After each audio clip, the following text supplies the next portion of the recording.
Well, welcome everyone to our webinar today. We are going to go ahead and get started. So our webinar today, this is our Webinar Wednesday series, and we are focusing today on leadership development. So our webinar today, we're looking at career pathways as a leadership development framework for community action. This is part of our Organizational Standards Center of Excellence peer-to-peer webinar series. We are showcasing MASCAP, the Massachusetts State Association, and we are also focusing on 2 community action agencies out of MASCAP as well that will be introduced here shortly. So just a few housekeeping items before we get started today. I'll introduce myself. I am Courtney Kohler, a Senior Associate for the Training and Technical Assistance Team at the National Community Action Partnership. I work across the Organizational Standards Center of Excellence as well as our Learning Communities Resource Center. As far as logistics for the webinar today, everyone is muted, and so this is to cut down on background noise since we have almost 80 participants on the line today. And we do, though, encourage you to interact and participate in today's webinar by sending in questions and comments. And you can do that through the chat function. And so you should see some circles towards the bottom of your screen where the slide is. And there is a chat bubble icon. And if you click on that, you can go into the chat window. And through that, you can send chats to the host and presenters. You can also select all panelists. And so those are the best options to be able to communicate with us as presenters throughout the webinar. You can send in any questions or comments you have on what is being shared. And then also, if you just want to make general comments to the attendees, then you can do that through selecting all attendees or all participants. As far as recording and getting information after the webinar, this webinar is being recorded, and we will share that out to the network afterwards. It usually takes about 2 business days for us to get it on our website, and we will also be sharing the slides along with the recording. So you'll get a PDF of the recording or of the presentation as well as the recording on our website. If you have trouble finding that within the next couple of days, you feel free to just send me an email. My contact information will be on the final slide. And also, we sent out the research report that goes along with the information that is shared through the webinar today. We sent that out a couple days ago to everyone who was registered by the end of the day on Monday, I believe it was. So if there's anyone who did not receive that, feel free to send me an email and we'll make sure we share that out as well. So with that, we'll go ahead and get started. I'll do a few slides of introductory information, and then we'll be passing it over to our participants.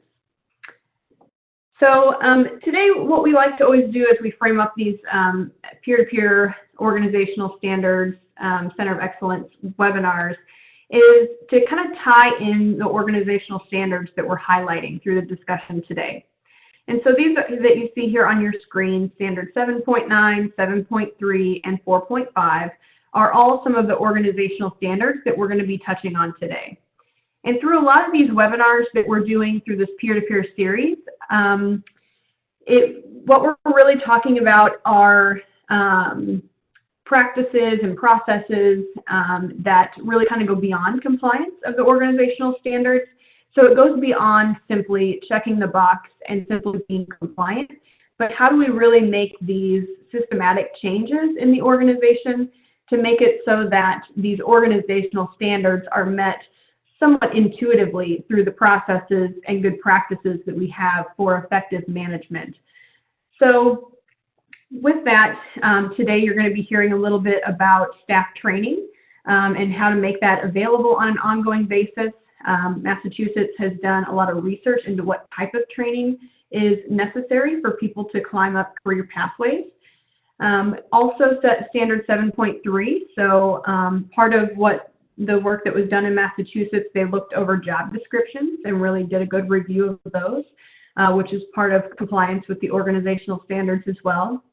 And then finally, the succession planning is really another topic that is highlighted through what is going to be discussed today. And in the organizational standards, of course, it says that There needs to be a written succession plan in place for the CEO or executive director, also approved by the governing board. But what is suggested through the material that you're going to be hearing about today is that really there needs to be succession planning happening at all levels of the organization. So you'll see these and probably even little pieces of other organizational standards reflected through the information today. And so as you're listening, just encourage you to think about how some of these pieces could be implemented in your agency and what you could take away from this webinar, and how that then relates to your compliance with the organizational standards. So at this point, I will go ahead and introduce our presenters for today. So we have 3 different presenters on the line, both from the state association perspective as well as the local agency perspective. So we have Patricia Pelletier, and she's from MassCap. She is the research project manager for the work that you're going to be listening about today. She also works as a consultant with MassCap in a couple of different ways that I'll let her share a little bit more about. And we also have Terry Brennan. She's the Chief Operating Officer at Worcester Community Action Council. And then we also have Josh Amaral, and he is the Assistant Executive Director at People Acting in Community Endeavors, or PACE. So with that, I'm going to hand it over to Patricia and let you take it away on the beginning of these slides. Great. Thank you, Courtney. Everybody, hope everybody can hear me okay. Great. So I have worked with our 4 community action agencies for over 40 years in various positions, starting with secretary and intake worker to division director and planner, and also as an executive director at a non-community action agency, nonprofit agency. I also spent several years working in the private sector, so I've had a lot of diversified experience that I could bring to my consulting business with community action agencies. I have also done a lot of research projects, including managing and overseeing this particular research project with our lead researcher, whose name is Martha Esch, who did a really great job of leading this research with a few other people. What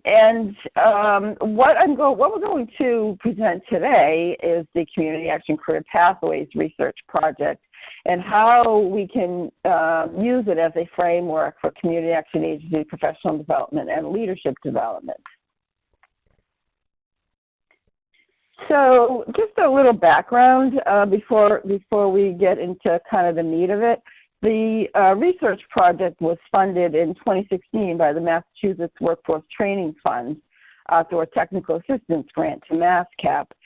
We conducted the research for that 1 year, and then the second year we received an implementation grant from Workforce Training Fund in Massachusetts also to develop some courses and some training that were related to the research that we conducted in 2016. So this research report that you all should have a copy of and that we're going to present some highlights of today really informed the professional development offerings through the MassCap Training Center well beyond the implementation grant period, and even to this day is informing our MassCap Training Center's training. For those of you who aren't familiar, MassCap is the Massachusetts Association for Community Action in Massachusetts, and we have a training center where we provide all kinds of training and professional development across our state for community action staff. So examples of some of the ongoing training that we have been doing as a result of the information we received from this research project is customer service, leadership and supervisory training, coaching, mental health first aid, and soft skills and employability development. And we continue to work on developing new training that is particularly around the direct services staff of our Community Action Network. That was what we found, and that was really what the focus of the research was on what we call low-wage staff in our community action agencies. And for those so in Massachusetts, to be considered low-wage staff is $30,000 a year. So we know we had quite a few folks in our network that would fall under that low-wage earner category. So we really wanted to focus a lot of our research that we did through this project on that group of folks. So after a lot of discussing among the researchers and funders and other people from community action agencies across our network, we determined that this was the primary question we wanted the research to answer. And that was this. If the Community Action Network in Massachusetts has low-wage workers, which we know they do, and they also have jobs at high levels that they have to go outside of the network to hire into, which we also know they do, how do we connect those pieces of the pipeline to connect those low-wage workers to positions, higher level positions within the Community Action Network? So this is kind of our guiding question, if you will, throughout the research. So jumping ahead, at the end of the research, we determined that this was the overarching research recommendation, that what we wanted our Massachusetts Community Action Agency to do was develop a culture of professional development and career planning within the community action agencies that support advancement and then align with identified career pathways and succession planning at all occupational levels, as Courtney mentioned earlier. So we did this through the research we conducted, and I'm going to go through this really quickly. Of course, this was a year's worth of research, and I'm going to tell you about in one quick slide. But we had an advisory committee that was comprised of 12 members, 10 of whom were from community action agencies in the state, and then 2 MASCAP staff. Most of the community action members of the advisory committee were HR directors, which really proved invaluable, particularly around their institutional knowledge and insight into the structure and process of leadership development and succession planning in their agencies, as well as what the professional development needs were for their low-level employees for them to move up the career ladder. We conducted surveys and focus groups and interviews. You can see first of all, you can see the list of the advisory committee members on Appendix A on page 27 of the report. But we also, we conducted surveys, focus groups, and interviews. Those are all samples of the actual surveys, focus group questions, and interview questions are in the appendices. If you want to use them, please do. Adapt them. Use them in any way that you would like within your agency. Those are on Appendix B through F. We also had lots of meetings and brainstorming, and we also conducted a pretty in-depth literature review that helped to inform the study as well, which you can find, I think it's Appendix G on page 39. So these are the methods we used to conduct the research.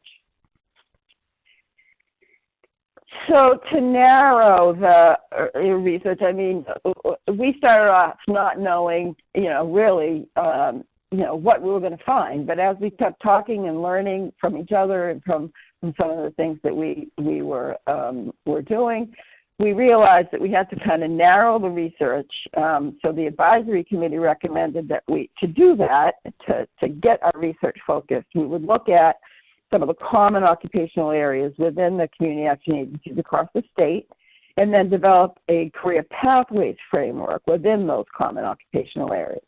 So in Massachusetts, we identified these 4 common occupational areas across our network, and that's for staff, and that's administration, energy or fuel assistance, family services or early education and care, and housing and emergency services. So we're just just to get a sense of folks that are on this webinar about these occupational areas. Are these similar to, Courtney's going to put up a poll, are these similar to those in your agency? Do you have these occupational areas in your agency? You could just answer yes or no. We'll take a look at what, we would be very interested to know across the country if these are similar occupational categories within your agencies. So I'm not sure if the poll is up. I'm not sure if I'd be able to see it. Yeah, you should be seeing all the attendees as well as you, Patricia, should be seeing the poll up. It should be in the side panel. It should say polling within that area, and then you should be able to select your answers, yes or no. Yep. Mm-hmm. Okay. And we see lots of results coming in. That's great. Thank you. Yep. We'll give you a couple more seconds to just say yes or no. Are these 4 occupational areas that are similar to those in your agency?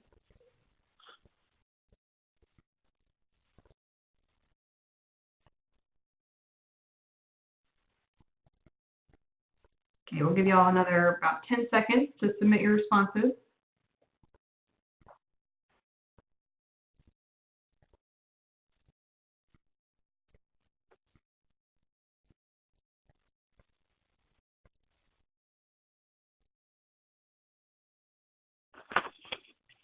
All right. Go ahead and close it then and look at the responses. Sometimes that takes a couple seconds.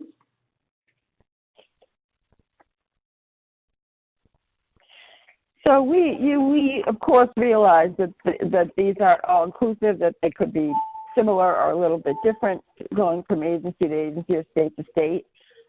Even in our own state, it was challenging to come up with these 4 common occupational categories that just as a way to really focus our research. So it's looking like so a lot of most of you are saying yes, that these are the 4 occupational areas you also share within your community action agency. So that's really good to know, so that this information and the research we did will be just that more relevant for everybody on the webinar. So great, thank you for that. There are a few who said no. We'd be interested in hearing from you, either just through chat or through a follow-up email about, what are the most common occupational areas within your community action network, staffing network. So great, thank you so much.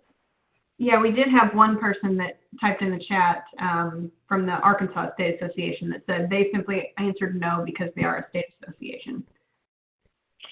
Oh, okay, yeah. So the question really is about the occupational areas within the community action network of agencies. Which the question maybe should have been clearer versus a community action association. But thank you, thanks. Okay, so moving on. So we within that framework, we worked to identify what might a career lattice look like. Now, I just want to say, looks like a very neat and clean, career lattice. You start at receptionist, you go to data entry staff, then to an admin assistant, then to an executive assistant, and then to the director of administration. We know that this isn't, when our first iterations of these had many lines, many boxes, and many crossovers, and we realized that nothing happens as cleanly. But we just wanted to have a framework for our folks in our network and our community action agencies to be thinking about and looking at, succession planning and professional development and training from the lens of a career pathway. So we just wanted folks to be starting to think about their organization in that way. So this is what, again, a very clean and tidy version of an energy fuel assistance career lattice might look like. And these are all in your in the study as well. This is what a family services and early education and care career lattice. This is what that might look like, all tidied up. And then again, there's a housing and emergency services career lattice and what this might look like. So did I skip one? No. The subsequent research we did was framed on using these career pathway structure.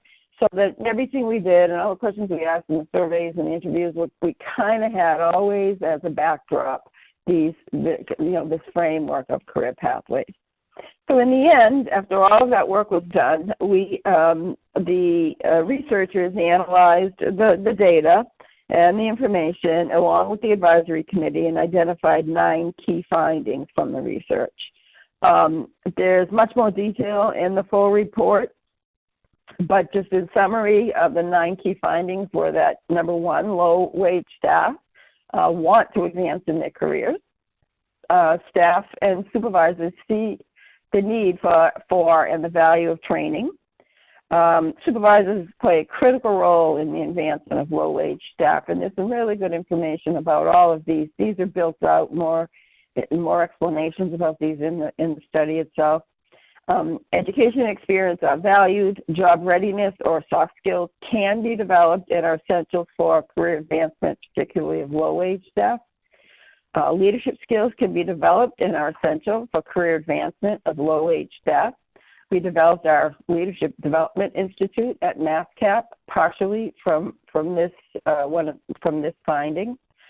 And we, by the way, identified leadership skills as the ability to lead a team, problem solve, make decisions, and supervise. And both supervisors and low-wage staff rated leadership skills as the #1 skill set needed for career advancement at their agencies. And the managers' interviews confirmed that these are critical skills that supervisors can develop in staff, even through coaching. So the number 7 finding was that organizational supports are needed for career advancement of low-wage staff, and demonstrated commitment and passion to the work of community action is a key characteristic sought when considering advancement, and that the challenges to advancement for low-wage staff include cost of education, high staff turnover, knowledge of career pathways, job openings, and requirements for advancement. So the committee members reviewed and documented information from the job description and the hiring qualifications for various levels in the career pathways lattices. So the lattices that I showed you before, we decided we needed a little more meat to those. So we developed and expanded them and included what the educational requirements were, the certifications or the licenses, the experience and technical skills, and the soft skills requirements for each level on the career lattice. Again, our focus on a lot of this is training and professional development and creating a culture of professional development and succession planning within our organization. So we wanted to get, to be able to provide as much information on, okay, now how do we do this? Or what do we need to do to help people to move through a career ladder? So we developed these kind of built out, you can't see this very well probably, I'm not sure how well you can see this, but you can start, they're on starting on page 44 with Appendix H in the report. So what we decided to do was just build these out a little bit and looking at a whole bunch of job descriptions from various different agencies of the members of the committee. We just looked at the education requirements, the certification, the experience, the technical skills, and also the salary range of these positions within those lattices. So if you can see, that starts off. This is the early education lattice that I have up here, and we just talked about all the education, the educational levels and all those requirements at every level. So this was really difficult to do. So to keep it consistent, we decided to use what the minimum requirements were for each level of the occupations within the lattices. And this varies greatly by agency. Again, this is just a framework that can be adapted, by each agency based on, what your particular organizational and occupational structure looks like. So that was a real quick overview of the study. Please feel free to read it through and ask us any questions later on. Send me an email. I'm happy to put you in touch with the researchers or if I can answer the questions myself. But since the study, we've used the study in many ways. Like I said, it has helped to inform the development of the direct services track at the MassCap Training Center. We've used, CEAs have used to help them to create that culture of career planning and professional development within their organization by seeing it through this framework. Has been used by some HR, we have a HR community of practice that MassCap facilitates. They have used, so it's made up of HR directors across the state. They've used parts of the study as part of the work that they do in their community of practice or the discussions that they have. We've used it, it's been used by the MassCap Training Center's Leadership Development Institute participant as a capstone project, and we'll hear more about that from Josh in a minute. And we've also used the study to integrate in various ways throughout the network, and you'll hear from two of those ways from our next presenters. So I'll do just a little pause here to see if we have any questions so far. We don't have any questions necessarily on the content you just presented. We had a couple of comments earlier just about the poll. People mentioning that they did not have Head Start or early education, but they have the other three. And also that those 4 areas were common, but also working with senior citizens is another one that they see as common. Oh, right. That's right. All the programs. Yep, sure. But yeah, otherwise, okay, not seeing any other questions. Okay. Thank you. So I am going to quickly introduce Carrie Brennan. She was one of the original members of the advisory committee for the research that we started back in 2016 or 17, whatever it was. And her input was really invaluable, and she has just taken the study and taken the information and just kind of ran with it in her organization, which is Worcester Community Action Council. So I will let Carrie tell you a little bit more about herself and some of the work she's done around this. Take it away, Great, Carrie. Thank you, Pat. I hope everyone can hear me okay. I'm Carrie Brennan. I've been working for Worcester Community Action Council for over 10 years now, and I have over 25 years in the HR management field, both nonprofit and for-profit. And currently I am the Chief Operating Officer at WCAC, and I still oversee HR, but I also oversee some programs and act as the Deputy Director. So welcome to today's session. I'll get right to it so we can stay on target here. First off, I'll tell you a little bit about why we decided it was important to participate in the study. As Pat mentioned, I am a member of the MassCap HR Community of Practice group, which has been invaluable as an HR director, learning from our peers in the network and finding out, what they're doing that works well and sharing, policies, ideas, best practices has been great. So it was a good learning opportunity for us to learn from our peers in the network and also to inform the study, and it was well worth it. What we learned is that supervisors are seen as gatekeepers, and they have the ability to either help or hinder an employee's opportunities. And we learned that we needed to do a better job of training managers in how to communicate with staff in order to engage them more in their own professional development. We also needed to talk to staff a little more and get them more involved and make them feel a little bit more responsible for their own development as well, and let them know that, they do have control over some things, and get them engaged more with their manager. We reinforced the role of the manager in providing feedback and offering opportunities for growth through coaching, and also freeing people up, especially from frontline positions, so that they can participate in training. That was a bit of a challenge at first. We needed to get their buy-in that it was important to allow people to step away from their job and participate in training, and we were able to do that. And so that was, where we started.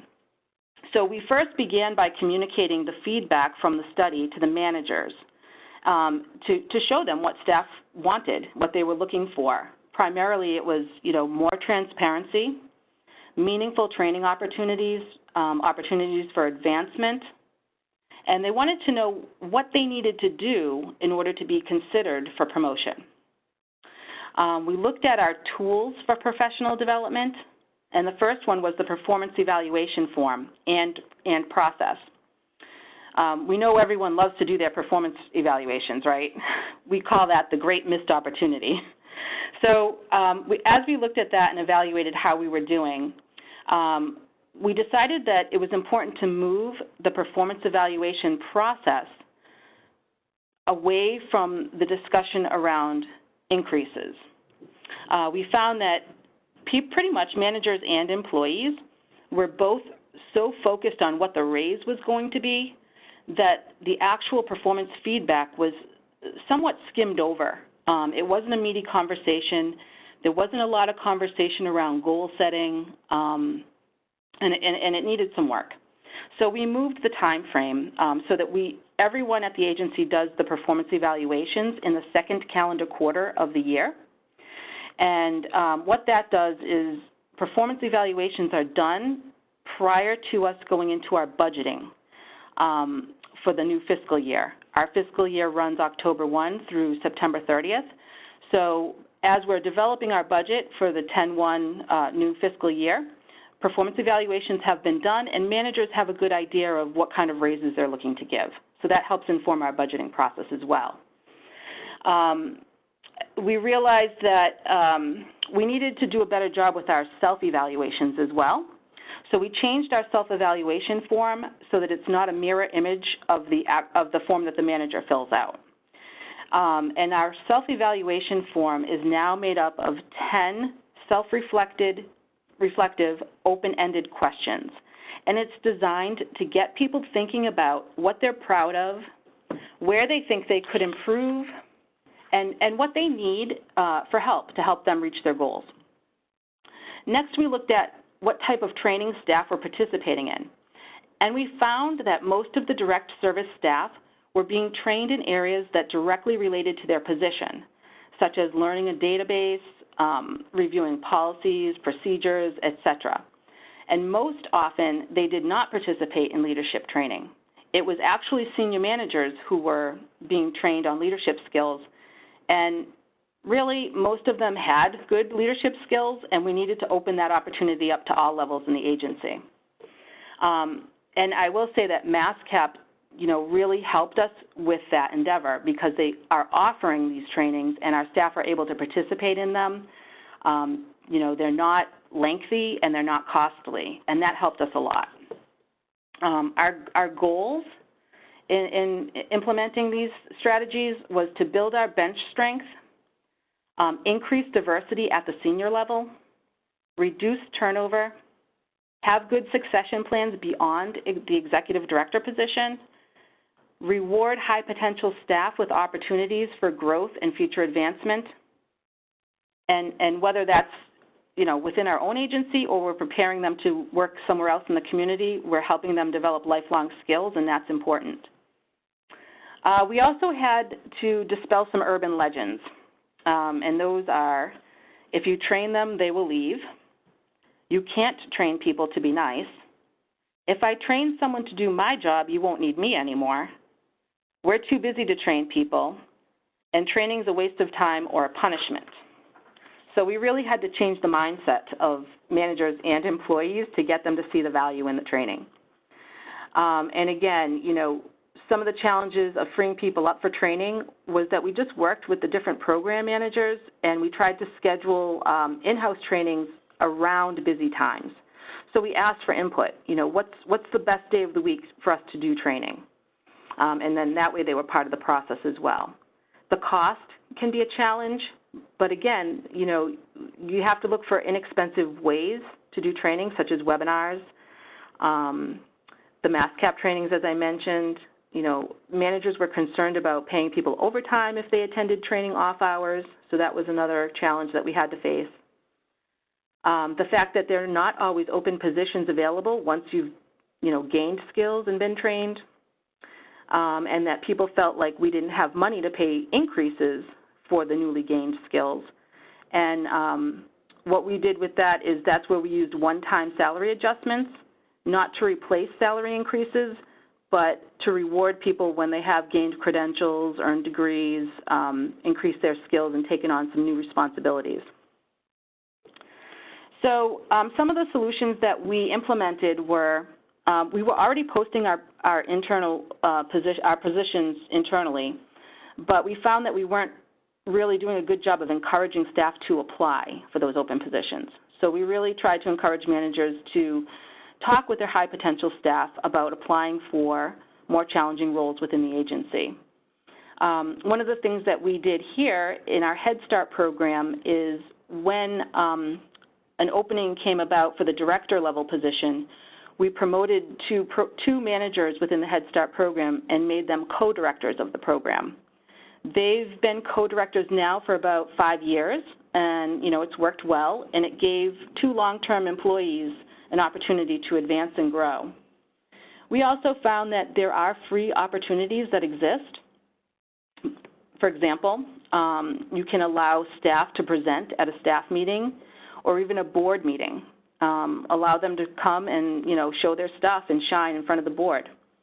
They can participate on a project team, help plan an agency event, and experiential learning is free and it's easy to access. We had to make sure also that our job descriptions made sense. We had to see, you know, are they clear? Were the required skills and qualifications clearly laid out?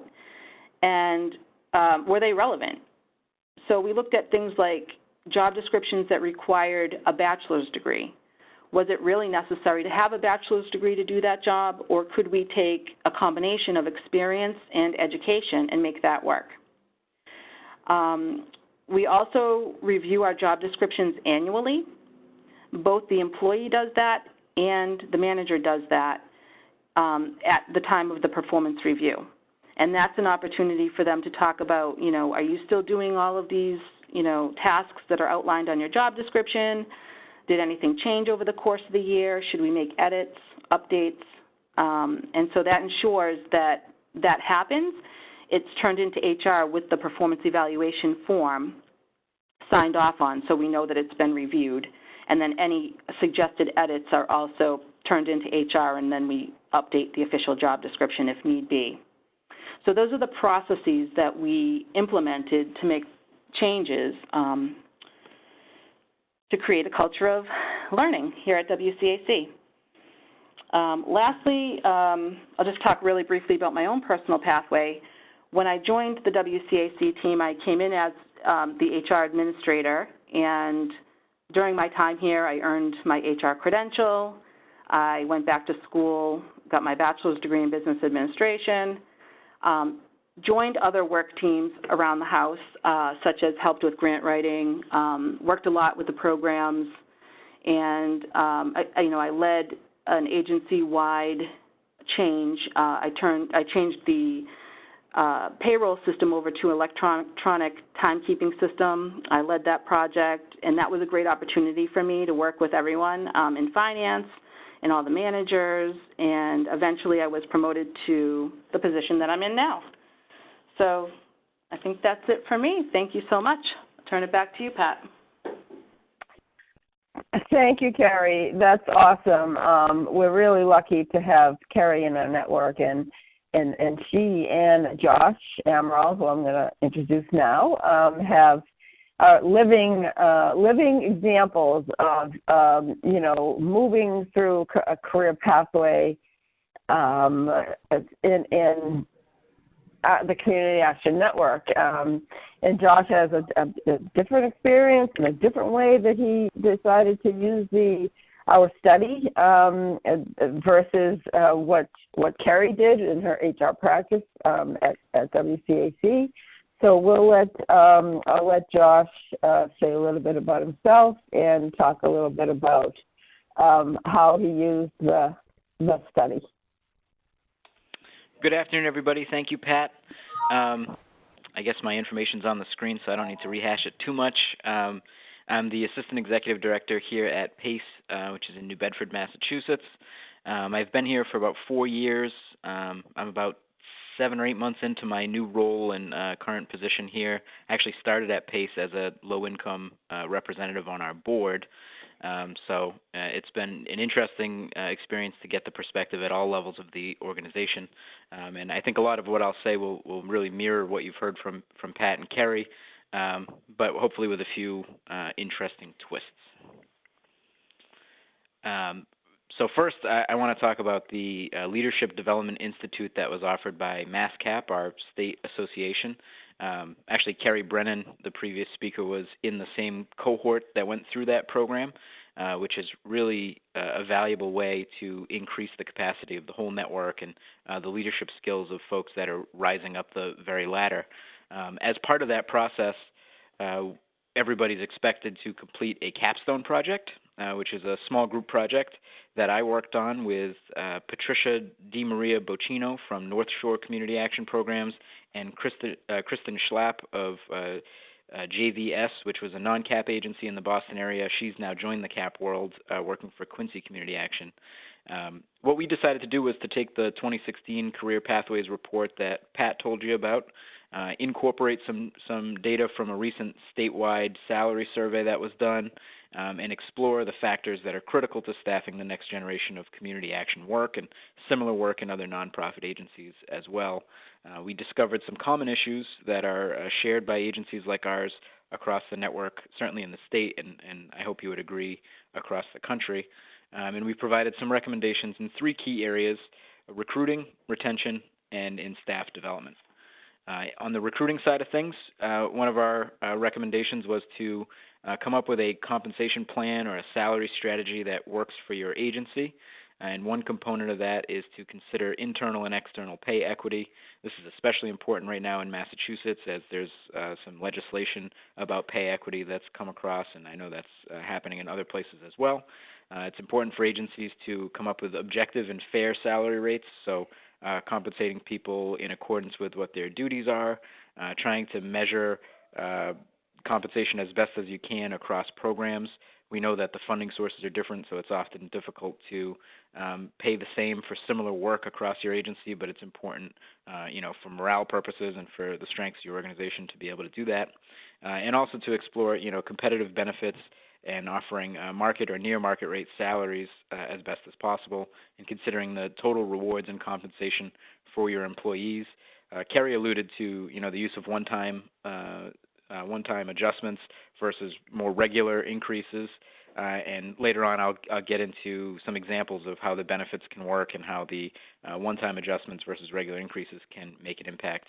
Another opportunity we took to talk about recruiting was how career pathways and development opportunities can be a recruiting tool in and of themselves.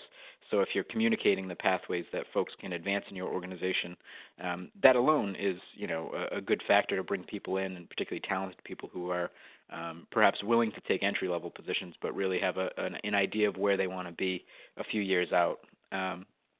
Another way to improve your recruiting is to really increase the agency's branding. So hopefully, you're working on that anyway, and you're doing that as part of your efforts to increase customer satisfaction and improve the services that you offer your community, and take advantage of whatever funding you can leverage by bringing more people through the door. But we really can't overstate the importance of doing that. We know that nearly all the employees that join us in the mission-based nonprofit sector and even in the larger public sector wound up in those positions through their interest in making a change and improving the world and doing all this great work that we do. So we know that they're not solely interested in what's in their paycheck, that they're interested in making a difference. So if you can position your agency as the place to be to make a difference, people will take an increased interest in working for you. Another recommendation area that we had was in retention. And again, benefits come up as a strong indicator of an agency's ability to retain. We know that, people get settled into their benefit plans. Changing them is generally disruptive, and if your agency offers a competitive benefits package and along with some workplace flexibility, which our industry I think is known for, you're able to position yourself well and keep your employees over the long term. Again, the idea of total compensation comes up with regards to benefits. So, fair pay versus what's available on the job market, not just in the private sector, but oftentimes in the public sector, where there's, pensions and things like that that come into play that some of our nonprofit private agencies can't totally get into. I mentioned flexibility, and I would add that, the beauty of our field is that being mission-based organizations, we oftentimes are more understanding and flexible with employees, sometimes offering flex time for working parents, for example, support for financial planning, access to our own in-house services wherever possible. We focus on customer satisfaction a lot, as we should, but that really starts with employee satisfaction. So we have to look inwards first before we can, ask our people to serve others. On staff development, building a culture of professional development was something Kerry talked about that's very important. Building upon initiatives like the MassCap Training Center and other regional training opportunities, even if it's just a collaborative partnership between two agencies to improve their staff training. Oftentimes we find that people can, develop enough economies of scale to do training at that level if there are two smaller agencies that need to get together and, bring in a speaker or some sort of training development curriculum. Tuition reimbursement is also very important, and we know that's something that's not always easy with our funding sources, particularly if you want to have fairness across all of your programs, but it is important to identify pools of funds and figuring out how you can make that work. On the career pathways side of things,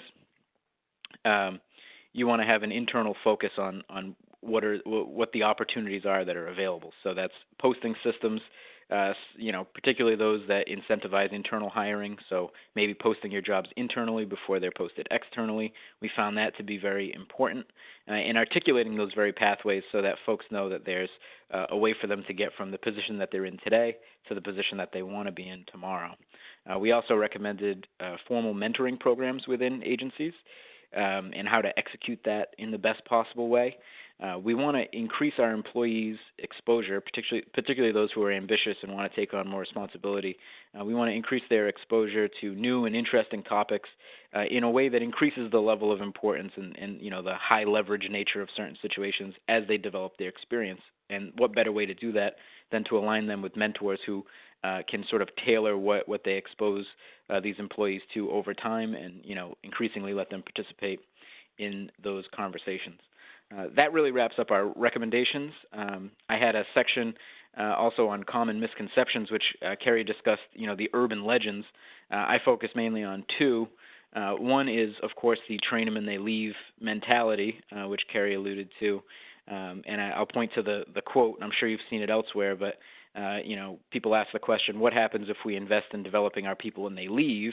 And someone responds, well, what happens if we don't and they stay? So I think that's something that's very important to keep in mind. And I would add, too, that, is an employee that you've spent time and resources developing leaving, is that the end of the world?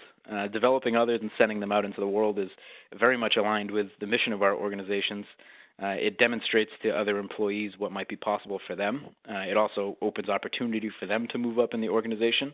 And it also creates this external network within the sector, maybe it's public sector, maybe it's other nonprofits in your area, with folks who are familiar with your organization, generally have positive things to say about your organization, and exist in this field where next time you post a position, maybe they're interested in coming back, maybe they're interested in recommending it to someone else that would be a strong candidate. I don't think that's the worst thing in the world. I would also say that there's a perception sometimes that employees are too good at what they're doing now to be promoted. This level of complacency in what folks are able to do in certain positions. We know that stability is good. We like people that do a good job, but sometimes we have to be mindful of, one, what more can they do, and two, how does this impact the developmental ladder for folks that are beneath them that are maybe capable of taking on those roles? So we want to avoid the Peter principle where people are just increasingly promoted to their level of incompetence, but at the same time being mindful of the fact that, development is good and having some turnover over time is not necessarily a bad thing for the health of any organization. I would be remiss if I didn't talk about my own career pathway in the context of this conversation. So as I mentioned, I was elected to be one of our low-income board representatives early on while I was working at another nonprofit agency. I had, 2 part-time jobs that I kind of stitched together at that agency. One was working with folks with disabilities, and another was working with young people who were going through some job training programs. I had a full-time position eventually with that other organization, and then when an available position came up here in my home community, fortunately I was hired to be the assistant director for our fuel assistance program. And over the course of that position, I was able to get exposure to a number of things, professional development related, including becoming a certified Roma implementer, taking part in the Leadership Development Institute, as I mentioned. I've received tuition reimbursement support from the organization, and I was also really fortunate to be mentored by other folks in senior leadership positions within the agency and exposed to a lot of different things that I found to be interesting and also, were able to generate experience in doing so. For tips that I would like to provide, I would tell folks, taking my own example, to take chances on people that might lack formal experience but demonstrate some leadership skills or aptitudes. Commit to professional development within your organization. Send people to training. Make them available for training as best as you possibly can. Come up with formal ways of doing that. Bring staff before your board of directors. Bring them into senior leadership team meetings. Involve them in agency-wide committees, planning, initiatives, and so forth. That gives them experience and also helps develop a sense of confidence that we think would be really helpful. You know that the learning curve can be frustrating, but it provides the opportunity for feedback and development.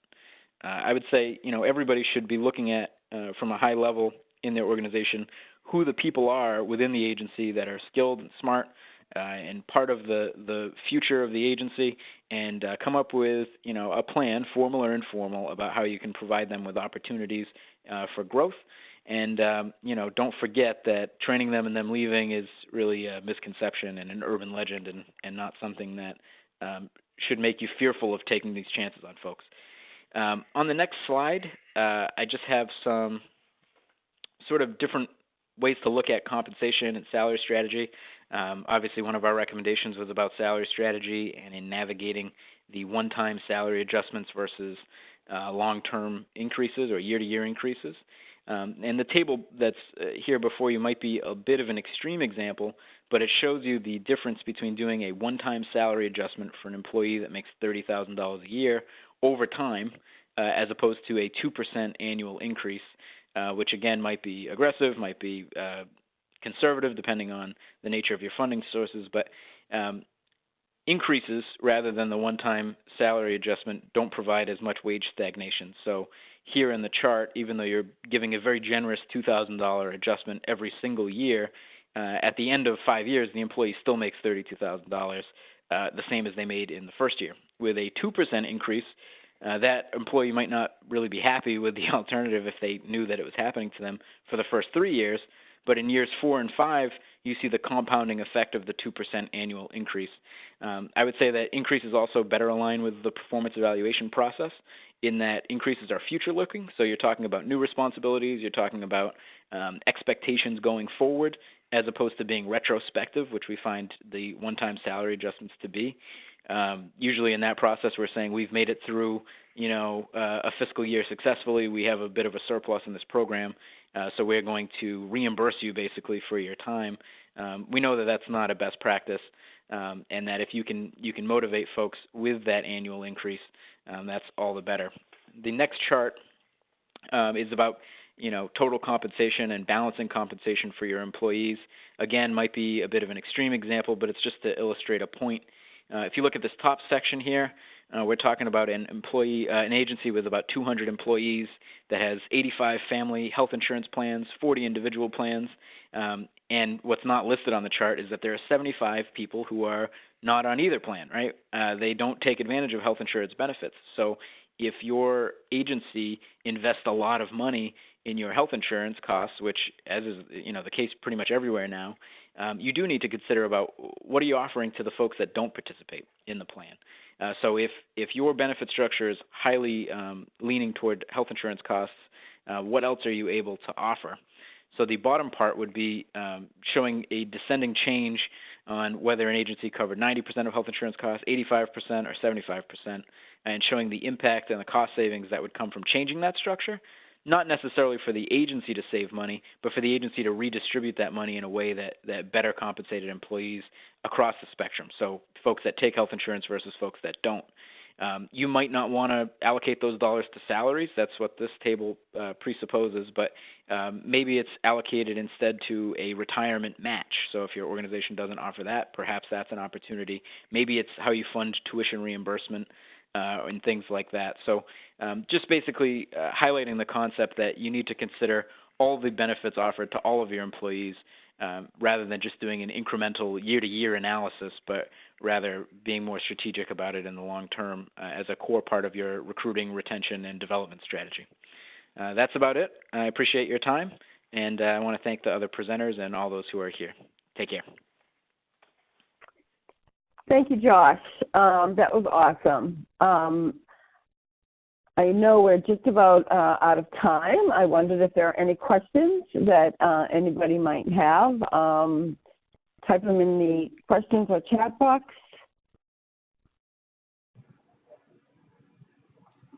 Looks like we don't have any at this time. There was one earlier, but Josh actually kind of answered it with what he just talked about on salary increases and things like that. So, great. Yep, good to go, I think. Well, good. I think we're all set then. If there are any further questions, please feel free to contact me. I am Patricia Pelletier, and my email address is here on the screen, PPELL, that's PPEL Consulting @gmail.com. And for the rest of the afternoon, please have a great and happy day. All right. Well, thank you all. We appreciate it. And you can reach out to Patricia. As she mentioned, the recording will be on the website in the next couple of business days, as well as the slides. But if you have any other questions on the materials from today's webinar, you can also contact anyone from our Organizational Standards Center of Excellence team. And those emails are up here on the slide now. So you all have a great day, and thank you very much.